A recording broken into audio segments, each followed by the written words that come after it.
1,000 bottles of baby oil. Around 1 a.m., make sure you're not here.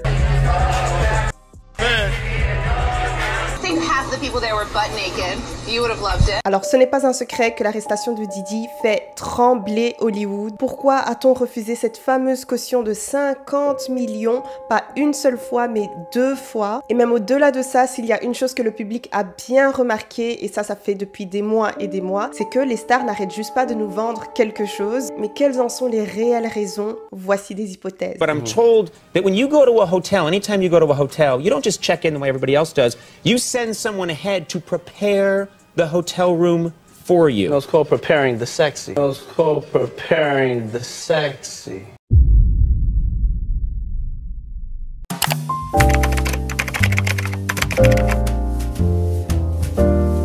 Cette histoire-là est absolument partout. Les updates, mais vraiment, viennent chaque minute, littéralement. Donc, je vais rapidement faire un update des dernières infos.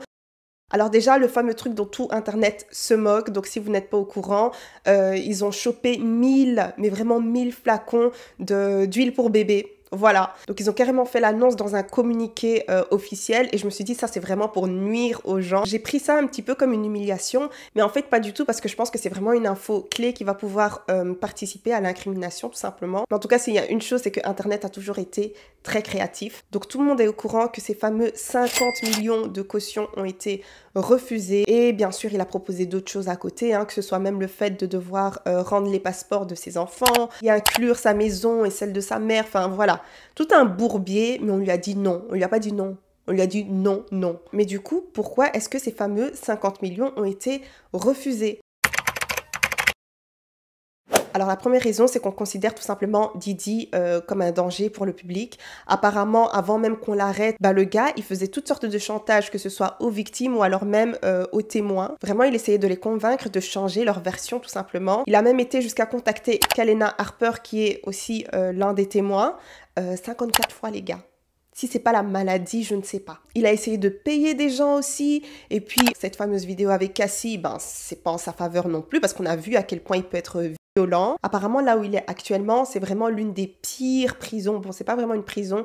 On va dire que c'est plus une institution, une salle d'attente en attendant d'être jugé. Apparemment, c'est vraiment l'une des pires. C'est-à-dire que même niveau hygiène, etc., c'est le calvaire. Vous imaginez devoir sortir quelqu'un de son luxe et on lui dit, voilà ta maison, en attendant ton jugement. Et tu sais quoi, on ne sait pas combien de temps ça va prendre avant d'arriver à ce fameux jugement. Il va péter un câble. Donc là, en fait, à l'heure actuelle, on est le 20 septembre, ils ont décidé de le mettre sous surveillance. Pourquoi? Parce qu'en fait, ils veulent absolument pas que le schéma Epstein se reproduit. C'est vraiment quelqu'un qu'on doit garder vivant pour qu'il puisse dire les termes et qu'on puisse démanteler carrément le réseau. Démanteler le réseau, c'est un petit peu très ambitieux. On sait très bien que quand il s'agit de réseau, on ne blague pas. C'est quelque chose de très sombre, ça prend du temps. Mais je dirais d'avoir quand même un bon début. Donc pour ceux qui ne connaissent pas Epstein, donc Epstein, ça fait penser à la liste d'Epstein. Donc c'était un fameux monsieur qui avait une fameuse île et ce monsieur-là était dans le commerce. Vous voyez ce que je veux dire par commerce? Il accueillait des acheteurs, il accueillait des revendeurs, il accueillait aussi bien évidemment des personnes pas en âge de participer à ce genre de choses. Mais bon, apparemment Diddy n'incluait pas les mineurs dans ces fameuses activités. Ça ne veut pas pour autant dire que ça allège la situation, mais de toute façon c'est faux parce qu'il y a toutes sortes de témoignages, etc. Bon, c'est faux. C'est apparemment, il faut que je le dise, c'est apparemment parce que le monsieur n'a pas encore été jugé. Il y avait toute une liste avec toutes les personnes qui contribuaient tout simplement. Et comme je l'ai dit, des célébrités vraiment qui pèsent très très lourd. Donc ce qui s'est passé, c'est qu'on l'a attrapé. On a aussi attrapé sa partner in crime, Gisèle. Gisèle? Il me semble, c'est Gisèle? Anyways, elle mérite même pas que je fasse une recherche pour son nom. On l'a mis au cachot et monsieur a décidé que ce monde-là était trop pour lui et qu'il fallait qu'il visite une autre galaxie. C'est ce qui est dit, mais bien évidemment, il y a beaucoup de spéculations. Apparemment, monsieur n'a pas fait ce fameux choix, ok, mais le choix a été pris pour lui. Voilà. Vous-même, vous savez, YouTube, c'est compliqué. On ne peut pas mentionner toutes sortes de termes. Donc, normalement, ils devaient se rendre carrément le lendemain, mais ils se sont donnés vraiment à fond pour avoir de quoi l'attraper avant qu'il ne se rende.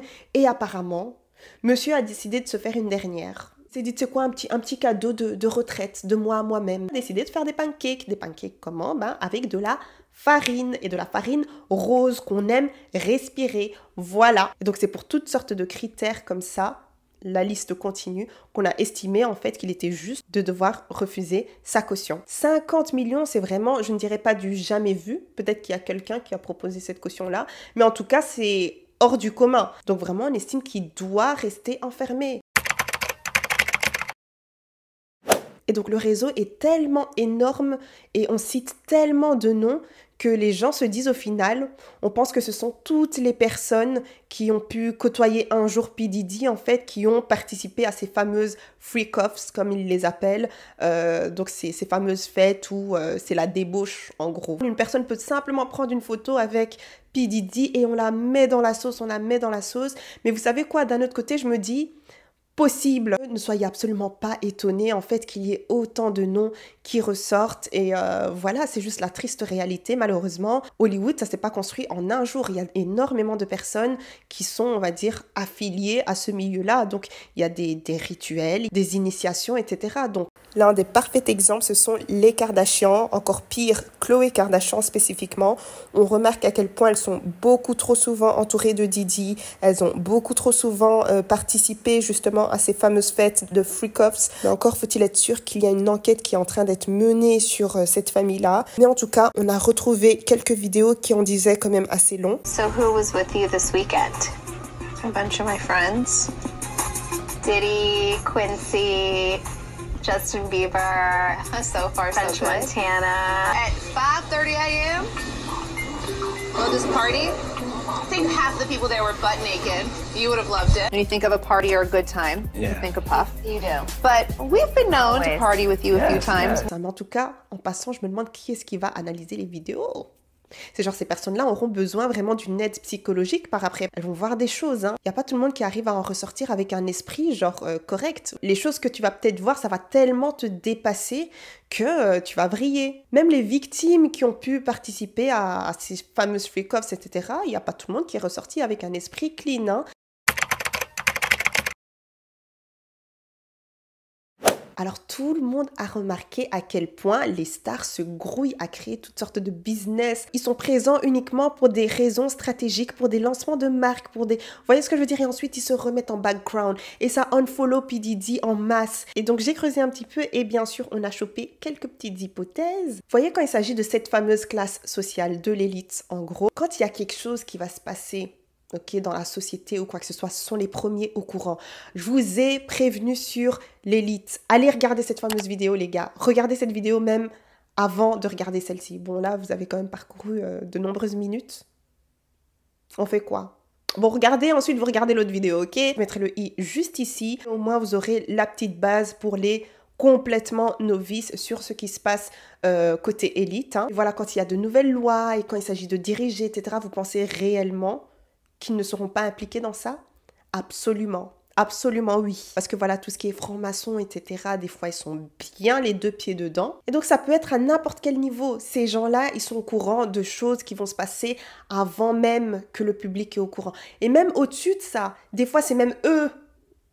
Ah, le sujet est vaste. Le sujet est très, très vaste. Il y a des choses qui sont littéralement évidentes. Il faut juste ouvrir vos yeux et être un petit peu plus éveillé, quoi. Donc, je pense réellement que les plus gros calibres, les plus grandes stars, au niveau de Hollywood, ils devaient déjà savoir. Et donc, il y a beaucoup de personnes qui sont peut-être en train de rassembler leurs pièces, rassembler leurs derniers billets. Donc, nous, on a clairement été au courant, littéralement, au dernier moment, j'ai envie de dire. Hein.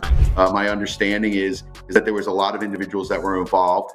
And I think by looking at the indictment and seeing that only Sean Combs is the only defendant currently, my guess is that all of those individuals that could have been co-defendants have flipped on Sean Combs and they're getting some sort of immunity. Diddy lui-même le savait, c'est juste qu'il se disait je suis tellement intouchable. Probablement la raison pour laquelle il a décidé de mettre son manoir de 61,5 millions en vente. En fait, il essayait juste de se préparer et de régler quelques affaires avant qu'on ne l'attrape. Son arrogance a même dépassé la capacité du baromètre. Lui, il s'est dit, mais jamais de la vie, je fais partie de l'élite. Attention, non, vous savez qui je suis. Bah, monsieur, prépare bien ta petite chambre, ok? Bonne nuit. Donc, on l'a vu avec Usher, qui lui était censé être à la retraite même. Le Super Bowl, et directement, il se lance en tournée. Tous les jours, ce monsieur, il soulève les jupettes des dames. Tous les jours, il veut palper des tatas. Et c'est pour ça que je me dis, qu'est-ce que tu fais encore là à essayer de divertir des tantines de 70 ans? Enfin, tu vois, t'as Beyoncé aussi, puis elle sort des trucs de whisky et de Secret et tout, genre. C'est pour ça que les gens étaient là à base de, attendez, on n'arrive plus à suivre, là, on n'a plus d'argent, nous, en fait. Et en plus, tous ensemble comme ça, mais qu'est-ce qui se passe? T'as eu Kim Kardashian qui a Skims depuis, mais là, maintenant, elle sort ses magasins. Puis t'as les Kylie qui sortent toutes sortes de trucs. Il y en a qui disent, oui, mais c'est parce qu'elle est morte dans le game, etc. Mais ça se trouve... c'est qu'elle aussi, elle prépare ses bagages. Elle prépare vraiment son sac de couchage, là. Elle prépare vraiment sa tente, en fait. Ça reste des hypothèses, mais j'ai l'impression qu'ils se préparent pour l'hiver, quoi. Il y a des gens, même, c'est même pas cohérent, le fait qu'ils reviennent. Et les Janet Jackson, etc. Genre, tu es déjà fatigué. Tu es déjà fatigué, maman. Tu as déjà assez fait. Assieds-toi. Tu vois, sirote un petit peu ton cocktail. Et puis voilà, on passe à autre chose. Mais là, vous voyez clairement qu'ils sont tous en mode... ils barricadent. Cette culture de la célébrité, je vous ai dit, elle est littéralement... elle est encore là, bien sûr, mais elle n'est plus aussi impactante qu'avant. Vraiment, des gens de la vie de tous les jours peuvent devenir stars du jour au lendemain, surtout avec TikTok et les influenceurs, etc. Ça va très vite.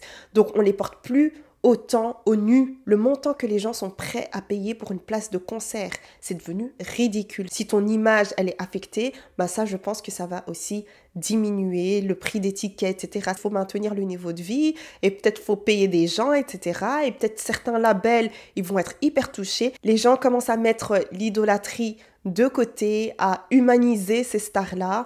Et donc, ouais, j'ai l'impression que c'est pour ça qu'ils préparent leur sac, en fait. Parce qu'ils savent à quel point les temps sont durs. Et aussi parce que Hollywood est littéralement en train de s'effriter de plus en plus. Et avec l'affaire Diddy, peut-être que leur nom va ressortir quelque part. TD Jakes, c'est un pasteur, un grand gaillard, on l'a mis là-dedans. Mais le problème, c'est qu'on ne sait absolument pas s'il est impliqué ou non. En tout cas, on l'a vu dans des photos. Et ça suffit à quelques personnes de devoir le cancel. Quand il s'agit de l'élite, ils sont tellement cachés. C'est pas des gens que tu vois, c'est pas des gens que tu connais. Tu vas peut-être voir sur internet, mais tu vas penser que c'est oh le vieux monsieur d'à côté. Allez regarder s'il vous plaît ma vidéo sur l'élite. Et donc l'ironie de tout ça, c'est qu'on pense réellement qu'après avoir enfermé P. Diddy, ben ça sera terminé. Absolument pas. Les gars, c'est tout un réseau. C'est que maintenant que les gens commencent à faire leurs enquêtes et à connecter A avec B. Et donc même si maintenant on coupe les mauvaises herbes, bah tu vas te rendre compte un matin que c'était pas réellement les mauvaises herbes, qu'il y a plus grand derrière, il y a toute une forêt en fait. Et si t'es avare, si tu commences à vouloir déborder, etc., on va attraper ton col. Faut faire le sale, mais faut faire le sale doucement. Ça a aussi contribué à l'exposition de toutes leurs conneries, au fait que ça ne soit plus suffisant, en fait, de devoir payer les gens et de devoir appeler ceux qui écartent ton anus pour pouvoir te sortir d'une certaine situation. Qu'en soit, c'est pas depuis aujourd'hui que ces fameuses fêtes existent. C'est pas depuis aujourd'hui qu'on retire certaines personnes de l'industrie. Allez vous informer, allez vous informer. Vraiment des retraits très suspects. Il a clairement vendu son fion pour la fame, pour le fait de pouvoir construire tout ce qu'il voulait construire, des grands labels, etc., etc. Et franchement, je pense qu'il a tout simplement reproduit ce qu'on lui a infligé, littéralement. Et du coup, je pense qu'on lui a donné une formation sur comment faire telle ou telle chose. Et il est parti, tout simplement, en tant que bon élève, faire ce qu'il avait à faire, et puis filmer et utiliser ça pour pouvoir faire du chantage aux gens, etc. Je pense réellement que c'est ça. Tu impliques vraiment de grands papas qui n'ont rien demandé, qui essayent de percer dans l'industrie. Des Meek Mill, un grand gaillard, et des Trey Songz, un beau garçon. Hein? Et puis t'es partenaire avec des gens qui ont un visage satanique, mi-satanique, mi-chameau. Tout est dans les yeux. Il y a des gens, ils ont un regard sombre, sans reflet ni rien. C'est plat, c'est opaque. Mais vraiment, il y a des gens, t'arrives à voir dans leurs yeux. Comment tu peux avoir toute une famille, avoir des petites filles, mais infliger ça à d'autres femmes, quoi? J'arrive pas à comprendre. Ça, c'est le comportement de beaucoup d'hommes. C'est le comportement de beaucoup... J'en profite. Tu veux protéger ta petite fille, ok, mais ta femme, tu veux pas la protéger. Non. Et les autres femmes aussi, tu veux pas les protéger. Non. Pour tes propres enfants, tu veux chaque fois qu'elles aient la meilleure des sécurités. Et commencer à se méfier de tout le monde parce que tu sais très bien à quel point toi, tu es mauvais, à quel point ton cœur est noir et à quel point tu infliges certaines choses à certaines femmes. Après, je ne me réjouirais absolument jamais de ce genre de choses. C'est juste que je pars du principe que si tu as fait autant de mal pendant autant d'années, tu dois pouvoir avoir les conséquences de tes actions. Surtout quand il s'agit de personnes haut placées pour qu'elles comprennent en fait que la dignité humaine, que les valeurs humaines, en fait, ça ne s'achète pas. Il aurait très bien pu se rendre avant même que la vidéo de Cassie ne soit révélée. Jusqu'à la dernière minute, il n'a pas exprimé de remords. C'est parce que la vidéo a été diffusée, parce que je pense qu'il pensait jusqu'au dernier moment qu'on n'allait pas avoir cette vidéo-là. Vous savez que s'il avait pu même dire que « Oh, ce n'est pas moi que vous voyez en vidéo », parce que voilà, c'était peut-être un petit peu flou, il l'aurait clairement fait. Mais jusqu'à la dernière minute, vraiment, il a eu un comportement exécrable. Ce genre de personnage-là, il n'y a plus rien à faire pour eux. Qu'ils puissent changer, ok, mais changer en prison. Je veux qu'il ait cette peine maximale parce qu'il représente clairement un danger pour pouvoir harceler les gens comme ça, pour pouvoir faire peur aux gens comme ça. Et maintenant, je sais pas, franchement, qu'ils fassent tout ce qu'ils veulent pour le maintenir en vie. Je suis pas du genre à être trop dans la vengeance ou alors à devoir me moquer de ce genre de choses parce que c'est triste quand on y pense. Lui, il avait cette image de personne noire qui avait réussi dans le game, et il donne des conseils et tout, et il a un label et machin et machin. Franchement, il doit même choper à vie. À vie. Ça veut dire qu'il aurait été à l'extérieur en fait bien plus longtemps qu'à l'intérieur, tu vois, et ça me saoule. Donc voilà, c'est tout pour aujourd'hui. Dites-moi ce que vous en pensez de toute cette histoire-là. Moi, je suis fatiguée avec le nombre de vidéos qui ressortent et le nombre de nouvelles qui ressortent aussi parce que ça va super vite. Chaque minute, j'ai l'impression qu'il y a un nouvel update. Moi, je suis fatiguée. J'ai fait ce que je pouvais. Dites-moi aussi ce que vous pensez des hypothèses et du fait que plusieurs personnes tombent comme ça d'un coup. Allez me suivre sur Instagram pour le côté mode. Et puis, à la prochaine, les gars. Bisous, bisous. Mouah.